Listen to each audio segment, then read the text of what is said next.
Bonsoir à tous, bienvenue à Un jour un psaume, l'émission qui donne le sourire parce que Dieu vient mettre le sourire dans nos vies.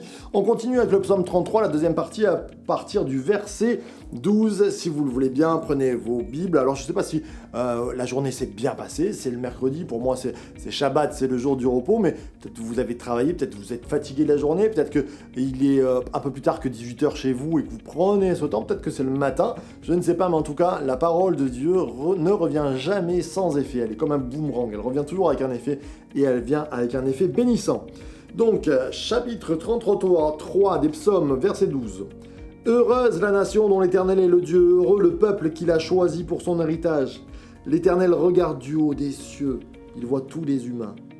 Du lieu de sa demeure, il observe tous les habitants de la terre. Lui qui forme leur cœur à tout, qui est attentif à toutes leurs œuvres. Point de roi qui soit sauvé par une grande armée. Le héros n'est pas délivré par une grande force, le cheval n'est qu'une illusion pour assurer le salut, et toute sa vigueur ne donne pas la délivrance. Voici que l'œil de l'Éternel est sur ceux qui le craignent, sur ceux qui s'attendent à sa bienveillance, afin d'arracher leurs âmes à la mort et de les faire vivre pendant la famine. Notre âme attend l'Éternel, il est notre secours et notre bouclier, car notre cœur se réjouit en lui, car nous avons confiance en son saint nom éternel. Que ta bienveillance soit sur nous, comme nous nous attendons à toi. Amen, amen et amen. Waouh, que c'est bon de lire ce psaume. En fait, ce psaume est tout simple, il vient nous parler de la puissance de Dieu dans nos vies. Combien de fois nous passons à côté de la puissance?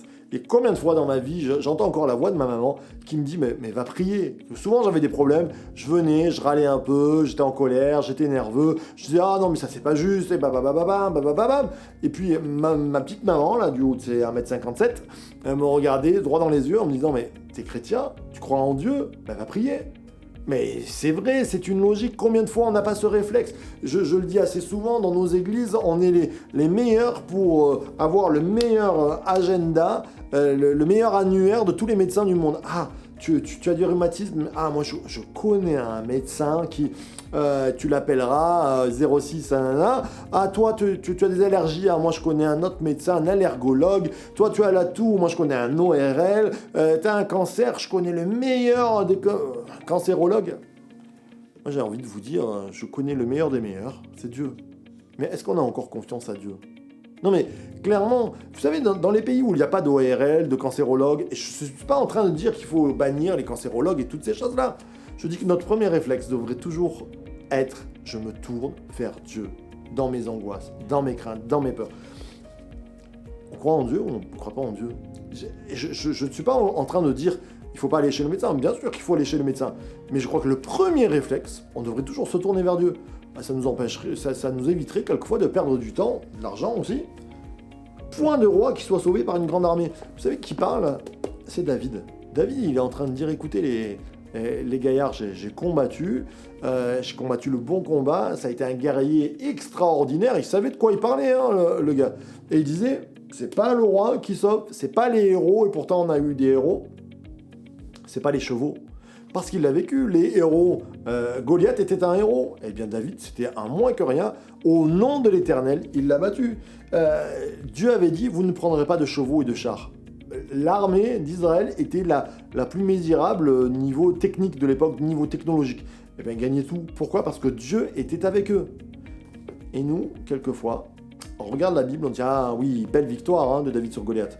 Mais quand nos Goliaths sonnent à la porte, eh bien, on va voir l'Égypte, on va voir toutes sortes de choses, mais en premier, on devrait se confier en l'Éternel.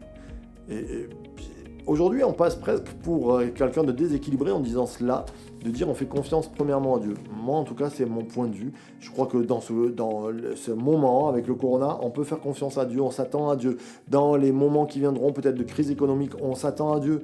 Le président ne pourra faire toujours que ce qui lui est donné et ce qui il est permis de faire. Mais ce que je sais, c'est que Dieu a toute autorité, a toute possibilité pour ma vie, pour ta vie. Alors, quel camp on choisit? Moi, je choisis le camp de Dieu. Et bien sûr, loué soit Dieu pour tous les médecins qu'il y a, les politiciens, toutes ces choses-là. Il faut prier aussi pour eux parce qu'on en a besoin. Mais que notre premier réflexe, toujours, soit je me tourne vers toi, mon Dieu. Peut-être que ça fait longtemps que tu t'es habitué à avoir quelque chose dans ton corps, une maladie, que tu dis, oh, il n'y a plus grand-chose à faire. À part si Dieu te l'a dit, mais si Dieu ne te l'a pas dit, combat pour cela, demande la guérison à ton Dieu, attends-toi à Dieu dans sa fidélité. Peut-être que tu t'es habitué à ce que les finances manquent, eh bien pourquoi pas s'attendre à Dieu dans ses finances? Moi je crois que Dieu peut pourvoir. Alors dans toutes ces choses, nous voulons demander à Dieu. On va prier?